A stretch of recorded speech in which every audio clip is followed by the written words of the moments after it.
Assalamu alaikum class 7 with new lesson of chapter 3 the atmosphere and weather. I'm your teacher.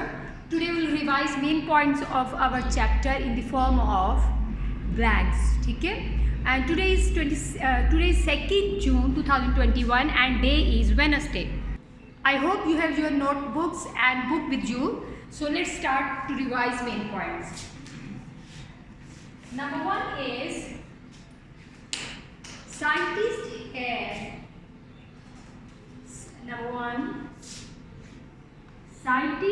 have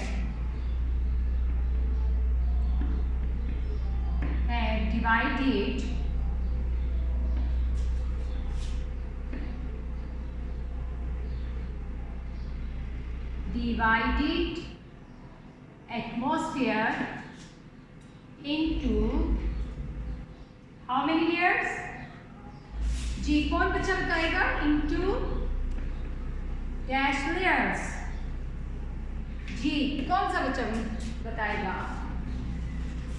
जी आप इसे बताइए. अब्दुल हादी बेटे आप बताइए. into how many layers? और उनका नाम भी बताना आपने. जी 5 layers. Very good. into 5 layers और उनके नाम बताइए. Number 1 is troposphere, 2 is stratosphere, 3 is mesosphere, 4th is thermosphere, and 5th is exosphere. G. So the scientists, they have divided atmosphere into 5 layers. Now second one. जी जो हम weather का phenomena पढ़ रहे हैं हमने इस लेसन में, चैप्टर में, ये किस लेयर का फिनोमिना है? The weather takes place, क्योंकि वेदर जो है वो एटमॉस्फेरिक कंडीशंस को कहते हैं ना.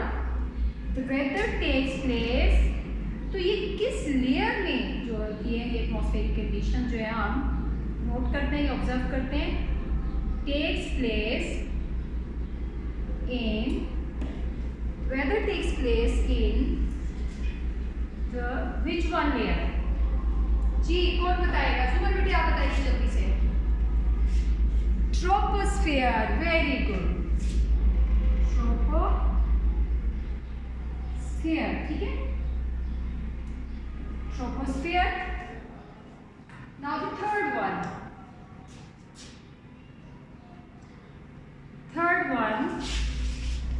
होप आपने यहां तक लिख लिया है. ठीक है जी.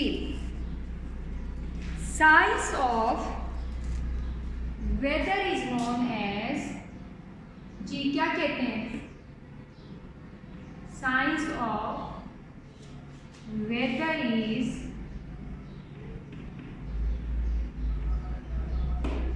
called or known as is called, क्या कहते हैं हम?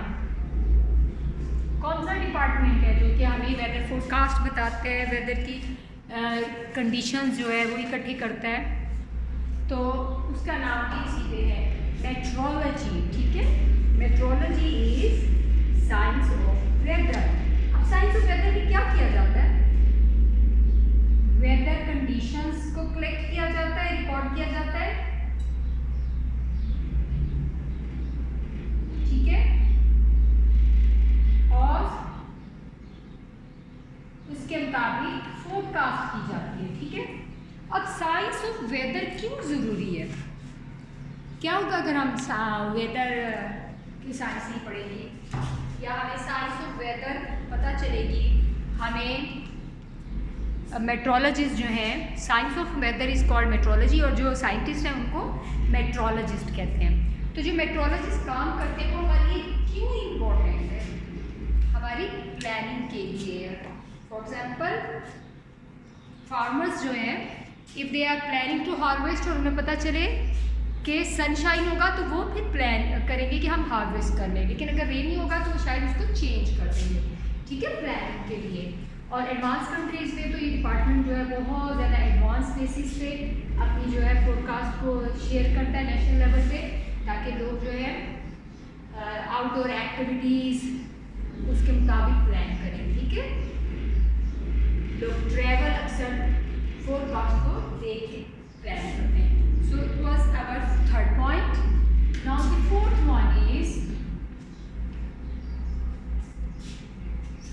वन में हम देखेंगे जी, the air in the atmosphere is made up of a mixture of dash. Air किस चीज का मिक्सचर है जी? चलो पहले लिख लेते हैं, फिर हम आंसर पूछते हैं। कौन बताएगा आंसर? उमर बेटे आपने बताना है इसका, ठीक है जी। The air in atmosphere is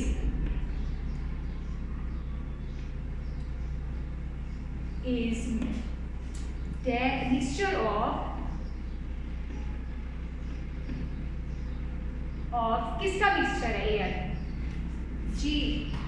मेरे बेटे आप बताइए। Mixture of gases. Very good, mixture of gases. और ये जो गैसेस हैं इनके आप नाम बताएंगे, कौन कौन सी गैसेस हैं? सबसे ज़्यादा कौन सी है जी? इसमें है नाइट्रोजन गैस जो कि सबसे ज़्यादा है, ठीक है। और उसके बाद ऑक्सीजन, कार्बन डाइऑक्साइड। अब जो नाइट्रोजन है इसकी क्या इंपॉर्टेंस है? जो सबसे ज़्यादा अल्लाह ताला ने अगर कोई चीज़ सबसे ज़्यादा बनाई है तो उसकी कोई रीज़न होगी ना। ये फर्टिलिटी ऑफ सॉइल के लिए बहुत ज़्यादा इम्पोर्टेंट है, ठीक है। और ऑक्सीजन का क्या है? ऑक्सीजन का क्या फंक्शन है? जो इम्पोर्टेंट गैसेस हैं इस मिक्सचर में नाइट्रोजन है, फिर हमारे पास ऑक्सीजन है। ऑक्सीजन जो है ब्रीदिंग के लिए ज़रूरी है। हम ऑक्सीजन क्या करते हैं? इनहेल करते हैं। और क्या एक्सहेल करते हैं? Carbon dioxide. और अगर ऑक्सीजन ना हो तो हम सांस ना ले पाएँ, ठीक है। और अगर कार्बन डाइऑक्साइड ना हो तो कार्बन डाइऑक्साइड किसके लिए इम्पोर्टेंट है? शाबाश, प्लांट्स के लिए। बिकॉज प्लांट्स जो है वो फोटोसिंथेसिस के अमल से अपने लिए फूड बनाते हैं और उसके लिए कार्बन डाइऑक्साइड बहुत ज़रूरी है। और प्लांट्स हमारे लिए क्यों ज़रूरी हैं? क्योंकि हमारी जो मोस्ट ऑफ द फूड है वो प्लांट से हम हासिल करते हैं। इवन जो एनिमल से हम मीट वगैरह लेते हैं वो जो एनिमल्स हैं वो भी अपनी फूड प्लांट से लेते हैं। So plants are very necessary और carbon dioxide is very important for them और ऑक्सीजन हमारे लिए इम्पोर्टेंट है, ठीक है। So it's about mixture of gases जिनको कि एयर कहते हैं, ठीक है। ओके, अब हम जो हमारा जो नेक्स्ट पॉइंट है this fifth one is meteorologist. Meteorologist कौन होते हैं? मैंने अभी आपको बताया है।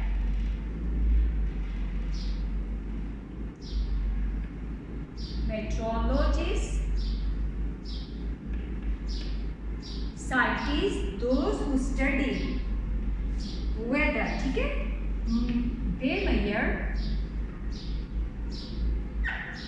Air temperature. एयर टेम्परेचर कहाँ मेजर करते हैं?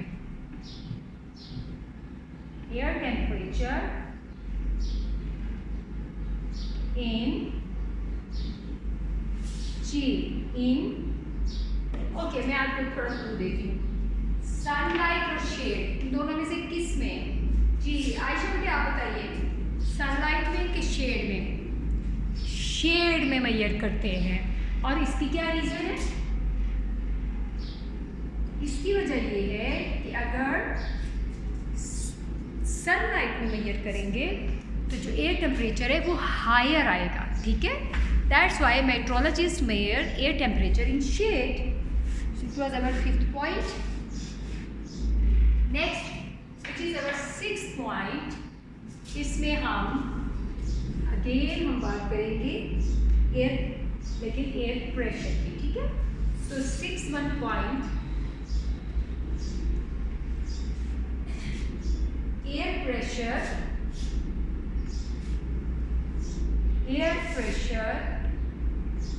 हवा का जो प्रेशर है, air pressure dash at different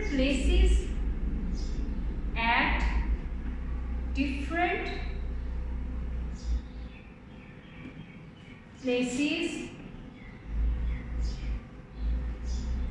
of world. Different places of the world air pressure same होता है, डिफरेंट होता है, ये उन्होंने हमसे पूछा। ठीक है, तो आप कौन बताएगा जी? वो मैं बेटे आप बताइए। Air pressure dash at different places of the world varies, very good, different होता है। ठीक है, इट्स नॉट सेम। कहीं प्रेशर ज़्यादा होता है, कहीं कम होता है, और ये जो कम या ज़्यादा होना है एयर प्रेशर का, इसके डिफरेंट फैक्टर्स होते हैं। ठीक है, तो इस उन फैक्टर्स में टेम्परेचर ऑफ दैट प्लेस, फिर एलिवेशन कि वो कितनी हाइट पे है सी लेवल से। ठीक है, उसका भी कंट्रीब्यूशन होता है इसमें एयर प्रेशर में। ठीक है, the seasonal rainfall in South East Asian countries is called, जी कौन सी सीजनल रेनफॉल होती है यहाँ पे? तो साउथ एशिया में है ना। The seasonal rainfall of south East Asian countries. ठीक है, साउथ के भी हैं और ईस्ट एशियन कंट्रीज में भी ये एक सीजनल रेनफॉल होती है। The seasonal rainfall of south East Asian countries is called, क्या कहते हैं? हमारे कंट्री में कौन सी होती है? परमानेंट होती है, एक पूरा मौसम उसके नाम पे है। ठीक है, South East Asian countries is called, जी कौन बताएगा? जी ज़रा बेटे आप बताइए। ठीक है जी, is called monsoon. Very good, monsoon आपको पता है ना कि अगस्त के मंथ में हमारा समर, जुलाई अगस्त इस प्री मॉनसून, और फिर मॉनसून जुलाई अगस्त सितंबर बारिशों का मौसम है पाकिस्तान में, क्योंकि हम साउथ एशियन कंट्री है तो हमारे यहाँ पे भी होता है, इज कॉल्ड मॉनसून। ठीक है, ओके, ये हो गया हमारे 7 पॉइंट्स। नाउ 8 पॉइंट में हम साइक्लोन के बारे में एक मेन पॉइंट जो है वो हम रिवाइज करेंगे। साइक्लोन इज, या हम साइक्लोन में जो है विंड किस डायरेक्शन में स्पिन करती है। ठीक है, साइक्लोन स्पिन्स, साइक्लोन स्पिन, जो आपको पता है साइक्लोन क्या होता है? स्ट्रॉन्ग विंड होती है। Cyclone spins dash in northern hemisphere, इन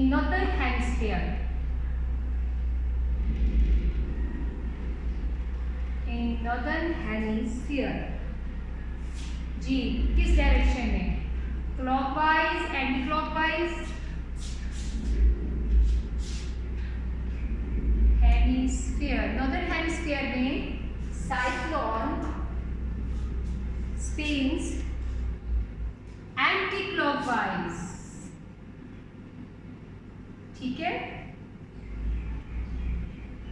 अब एंटी क्लॉकवाइज, क्लॉकवाइज डायरेक्शन, अब अगर आप क्लॉक को देखें, क्लॉक में यूँ लिखे होते हैं 1 2 डिजिट्स, और जो हमारी नीडल्स है वो यूँ मूव होती है, सो इट्स क्लॉकवाइज। ठीक है, लेकिन नॉर्दर्न हेमिस्फीयर में इस डायरेक्शन में मूव करता है साइक्लोन, और साइक्लोन क्या होते हैं?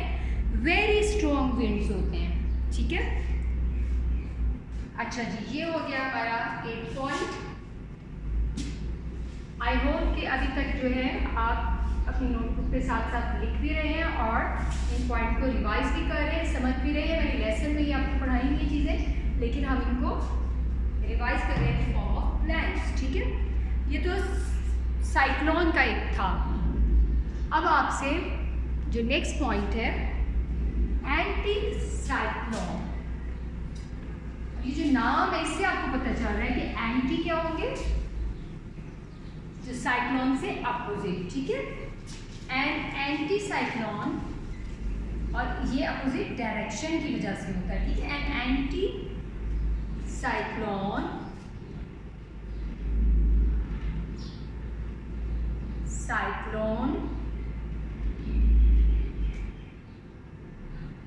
spins जी किस डायरेक्शन में स्पिन करता है जी, कौन बताएगा? अब्दुल्ला बेटे आप बताइए। An anticyclone spins downwards, good, नीचे की तरफ, मीन्स ऐसे ऐसे स्पिन करता हुआ नीचे आता है, ठीक है। एंटी साइक्लोन जो है स्पिन्स डाउनवर्ड, और जो साइक्लोन होते हैं वो स्पिन करते करते ऊपर जाते हैं, ठीक है। और अगर एंटी डायरेक्शन, जैसे नॉर्दर्न हेमिस्फीयर में एंटी क्लॉकवाइज होते हैं, ठीक है, इस तरह मूव करते हैं, ठीक है, और ऊपर जाते हैं। और सदर्न हेमिस्फीयर में क्लॉकवाइज इस तरह, ठीक है। So this is the difference between cyclone and anticyclone. Anticyclone spins downwards, जब ये डाउनवर्ड्स मूव करेगा तो डेफिनेटली वहाँ पे क्या होगा, स्टॉर्म विंड जो है जब वो डाउनवर्ड मूव करेगी तो वहाँ एयर प्रेशर हाई होगा, ठीक है। और जो ये साइक्लोन है ये बहुत हॉरिबल फिनोमिना है बाज़ कंट्रीज़ में, और इसके डिफरेंट नाम रखे गए हैं, ठीक है। और मुख्तलिफ रीजन्स में इनके डिफरेंट नाम हैं। कहीं इनको हरिकेन भी कहा जाता है, जब ये कोस्टल टॉर्नेडो भी कहा जाता है, ठीक है।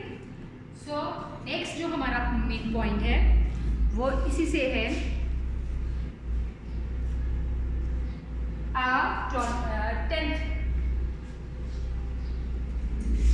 a tornado can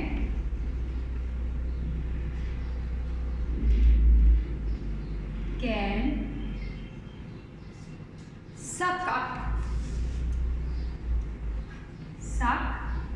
dash, क्या suck up कर लेता है, and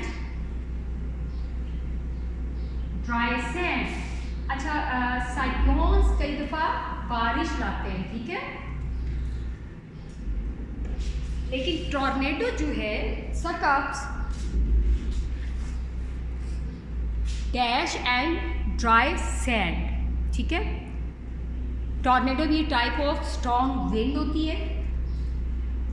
अमेरिका वगैरह में इसको जो हवा के तूफान वगैरह होते हैं उनको टॉर्नेडो का नाम दिया जाता है, ठीक है। और टॉर्नेडो कैन सक अप जी, कौन बच्चा मुझे बताएगा अभी तक जिसकी बात नहीं, सो हमें आप बताइए। Tornado can suck up water, very good, water को सकअप कर लेता है तो फिर उससे क्या होगा, बारिश तो नहीं होगी डेफिनेटली, ठीक है। कहीं और जाके जब यही टॉर्नेडो स्ट्रॉन्ग विंड कहीं और जाके हिट करेगी तो वहाँ पे तूफानी बारिश बरसाएगी, क्योंकि जो इसने अपने साथ वाटर सकअप किया होगा वो इन्होंने कहीं ना कहीं तो उसको ड्रॉप करना है, ठीक है। क्योंकि जो रेनफॉल है वो है ही फिनोमिना कि वाटर ड्रॉपलेट्स जब हवा के साथ उठा के भी गिरती है तो किसी न किसी पॉइंट पे फॉर सम रीज़न जब उस वाटर को ड्रॉप कर देती है तो उसको हम रेनफॉल कहते हैं, ठीक है। और वो डिफरेंट रीजंस होती हैं, इट मे बी बिकॉज किसी जगह टेम्परेचर लो है तो वो ठंडे होके जो है वाटर ड्रॉपलेट्स श्रिंक कर गए और हाई हो गए, इसलिए वाटर उनको कैरी नहीं कर सकी विंड, तो वो ड्रॉप हो गए। या कहीं माउंटेनियस एरियाज़ में जब हवा ऊपर की तरफ उठती है और फिर वो अपने वेट को उठा नहीं पाती तो इसलिए उसको ड्रॉप कर देती है। दैट्स वाई जो माउंटेनियस एरियाज़ पे स्लोपी एरियाज़ होते हैं, स्लोप वाले, वहाँ पर बारिश ज़्यादा होती है, ठीक है।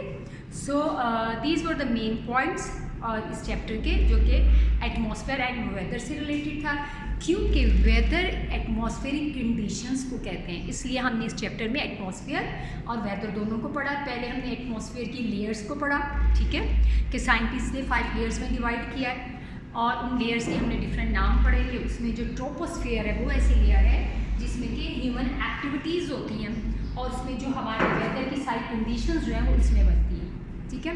और फिर हमने डिफरेंट पॉइंट्स रिवाइज किए जिसमें cyclone spins anticlockwise in northern hemisphere and anticyclone spins downwards, नीचे की तरफ करता है, ठीक है। और a tornado can suck up water and dry sand, ठीक है। इसलिए टॉर्नेडो जब कहीं जाके हिट होता है तो वहाँ पे शदीद तूफ़ानी बारिश होती है और मट्टी भी होती है, ठीक है। ओके जी, thank you so much for watching. अल्लाह हाफिज़, अस्सलाम वालेकुम।